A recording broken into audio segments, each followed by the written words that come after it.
Iniyanig ng sunod-sunod na pagsabog ang Tehran, Iran dahil yan sa sanib-pwersang pag-atake ng Amerika at Israel. Narito ang Frontline Report. Dinulagan ng pagsabog kasunod ng makapal na usok ang Tehran pasado alas 8 ng umaga local time kanina.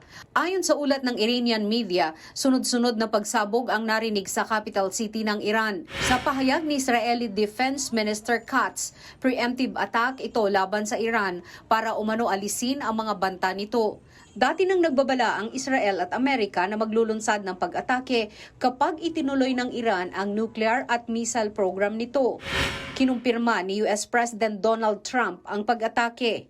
A short time ago, the United States military began major combat operations in Iran. Our objective is to defend the American people by eliminating imminent threats from the Iranian regime. It has always been the policy of the United States, in particular, my administration, that this terrorist regime can never have a nuclear weapon. Hunyo nung nakaraang taon nang magkaroon ng 12 araw na air war ang Iran at Israel. Kinampihan ng Amerika ang anti-nuclear campaign ng Israel.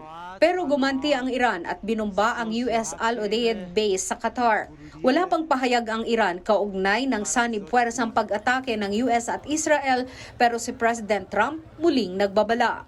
To the members of the Islamic Revolutionary Guard, the armed forces, and all of the police, I say tonight that you must lay down your weapons and have complete immunity, or in the alternative, face certain death. Nagbabalita mula sa Frontline, Margie Bentulan, News 5. Kaugnay pa rin ang balitang yan, naglabas na ng safety advisory ang Embahada ng Pilipinas sa Israel.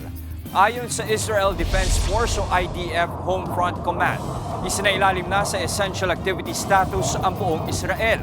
Ibig sabihin, kanselado na ang pasok sa lahat ng paaralan, bawal ang anumang pagtitipon, wala na rin pasok sa trabaho maliban sa essential services. Paalala ng Embahada sa lahat ng Pilipino sa Israel, manatili sa loob ng bahay at maging handang pumasok sa mamada o shelter kung may urgent alert. Samantala, ayon sa DFA, lubos na nag-aalala si Pangulong Bongbong Marcos sa sitwasyon ng mga Pilipino sa Middle East. Panawagan nito, mag-usap ang lahat ng mga bansa para maresolba ang sigalot. Mga kapatid, Jess De Los Santos po ang inyong kasangga sa paghahatid ng balita para sa may alam at may pakialam. Para sa tuloy-tuloy na makabuluhang balitaan, mag-follow at mag-subscribe na sa social media pages ng News 5.